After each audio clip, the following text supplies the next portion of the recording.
A very good morning all of you students, a very good morning. Student, as you know that today we will continue our last chapter from the civics chapter named Market Around Us. What do you know about the term market? You see market in a various place at a various different types of market. For example जैसे हमने कहा कि market जो हमारी चारों ओर है तो market जो है वो है क्या। सबसे पहले हमको ये पता लगाना चाहिए कि मार्केट कहते किसे। देखिएगा, there are only two important elements of markets. The first is seller and the second is buyer. एक खरीदने वाला होता है और एक बेचने वाला होता है। अब ये खरीदने और बेचने वाले होते कौन है, तो इस चैप्टर में हमको ये भी डिस्कस करना होगा कि who is seller and who is buyer. अब मार्केट का अगर हम क्लासिफिकेशन करते हैं तो मार्केट के क्लासिफिकेशन में हमने देखा कि हॉकर भी होते हैं, वेंडर वाले भी होते हैं और मॉल भी होते हैं और शॉप भी होते हैं। इतनी चीजें होती हैं। भी हमने देखा हॉकर वाले हैं, वेंडर का मतलब जो ठेले पर सामान बेचते हैं, वो भी तो एक मार्केट है। आप ऐसे ऐसे मार्केट में जाते हैं, जब आप सड़क के किनारे ठेलों को देखते हैं वो वेंडर वाले होते हैं। कोई वेजिटेबल को सेल कर रहा होता है, कोई क्लॉथ को कर रहा होता है, कोई किसी न किसी चीज को कर रहा होता है। When we need anything, we go out from the house and we went to the market and purchase various types of things which is need to us। जो हम सबको जरूरत होती है उन सब चीजों को खरीदने के लिए हम जब घर से बाहर जाते हैं तो जिस जगह पे हम इसको खरीदने जाते हैं वो चीज कहलाती है मार्केट। और इस मार्केट में जो दो एलिमेंट्स पाए जाते हैं वो एक सेलर होगा और एक बायर होगा। और इसके क्लासिफिकेशन में बहुत सारे क्लासिफिकेशन देखने को मिलते हैं। वो अगर हम पूछें कि अगर हम मार्केट में स्टॉक को अगर हम क्लासिफिकेशन में करते हैं तो देखिएगा यहाँ फैसिलिटी के आधार पर भी हम इनको डिवाइड करते हैं। जैसे मान लीजिएगा हॉकर है और वेंडर, इनको छोड़ दो, शॉप को छोड़ दो, हम केवल मॉल को उठा लेते हैं तो मॉल में हमको वेरियस टाइप्स की फैसिलिटी भी मिलती है। जैसे फॉर एग्जाम्पल हम यहाँ पे पार्किंग की भी फैसिलिटी ले सकते हैं। हम गाड़ी से जा रहे हैं तो हमारी गाड़ी भी बाहर खरीद सकते हैं। दूसरी चीज, हम यहाँ पर जो अपनी चॉइस होती है बेटा वो अपने आप फुलफिल कर सकते हैं। मॉल में जाते हैं बहुत बड़े बड़े मल्टी स्टोरी बिल्डिंग्स होती है जहां पे हमको जो चीज पसंद आती है उस चीज को हम लेते हैं और इसके बाद बिल कटवाते हैं और अपने घर को चले जाते हैं।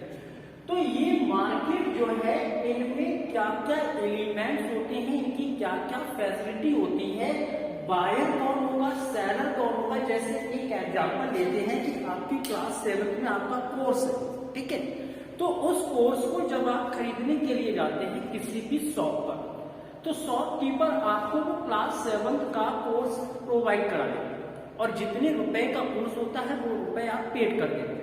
लेकिन कभी ये सोचा है, वहां तो दो चीजें देखने को मिली, क्योंकि आपने कोर्स खरीदा तो यू आर बायर, आप खरीदार हो गए, और उस शॉपकीपर ने आपको कोर्स बेचा तो वो हो गया सेलर वहां पे। अब बात ये आती है कि इन्होंने जो खरीदा और इन्होंने जो बेचा वो चीज आखिर में क्या इन्होंने ही बनाई थी? नहीं। अब जैसे मैंने कहा कि हम कोर्स खरीदने के लिए शॉप पे गए तो कोर्स में जो बुक्स हैं, जो कॉपीज हैं, जो पेन, पेंसिल, रबर एक्सेट्रा जो भी चीजें, उन सबको क्या उस शॉपकीपर ने बनाया था? नहीं बनाया। वे उसने भी कहीं ना कहीं से उस चीज को क्या किया? खरीदा। एक टाइम पर वो भी क्या रहा होगा? बायर रहा होगा। उसने खरीदा और खरीदने के बाद उस पर प्रॉफिट करने के बाद आपको बेचा। आपने उसको खरीदा तो आप हो गए यू आर बायर। अब बात आती है जैसे ये मार्कर, तो इस मार्कर को मैं दुकान से खरीदता हूँ और दुकान से खरीदने के बाद मैं बायर हो गया, मैंने खरीदारी की। अब जिसने मुझे ये बेचा वो क्या होगा भैया? सेलर। अब मैं खुद इसको खरीदने के बाद खुद इसको बेच देता हूँ। तो भाई यहाँ पर दो कंडीशंस आ गई कि भाई मैंने एक बार खरीदा भी और मैंने उसको प्रॉफिट के बाद बेच भी दिया।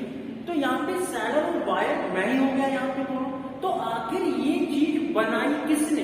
तो भाई ये चीज जो मैन्युफैक्चरिंग हो रही है वो कहीं ना कहीं किसी न किसी कंपनीज में हो रही है। तो उस कंपनी की ने जो ये मार्कर बनाया तो क्या डायरेक्ट ये मार्कर ऐसे बन गया या हर चीज अवेलेबल उसके पास थी? नहीं। अब वो भी पर्टिकुलर जितने भी पार्ट्स इसमें होंगे वो भी किसी न किसी फैक्ट्री से या कंपनी से क्या करेगा, परचेज करेगा। फॉर एग्जाम्पल जैसे इसमें निब है, जैसे इसमें प्लास्टिक है, इसका सेप है, इसमें इंक पड़ेगी, तो ये सब चीजें कहीं ना कहीं से खरीदी जाती है। तो आप सोचिएगा मार्केट का जो फॉर्म्स है वो कितना बड़ा है, कितना डेवलप है।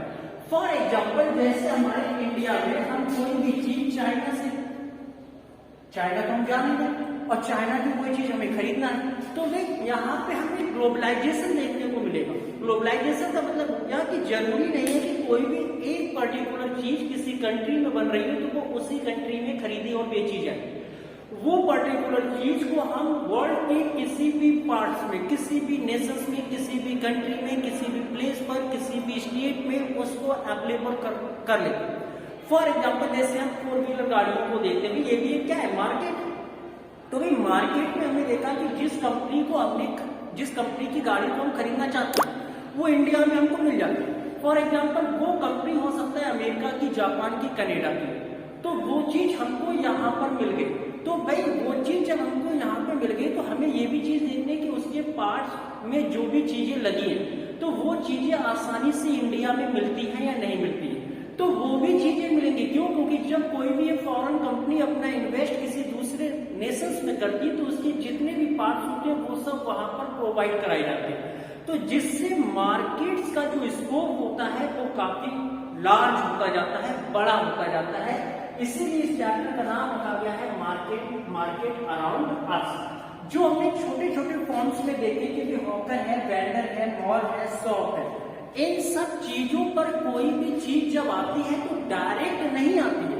यहाँ पर कहीं ना कहीं किसी न किसी फैक्ट्री में या किसी न किसी कंपनी में वो चीज मैन्युफैक्चर होती है और फिर इसके बाद वो होलसेल में आती है और फिर इसके बाद शॉपकीपर लाते हैं और फिर वो हमारे घर तक आती है। तो इस चैप्टर में हम काफी कुछ देखेंगे कि भी who is seller, who is buyer and what is the correlation between seller and buyer. Thanks for watching.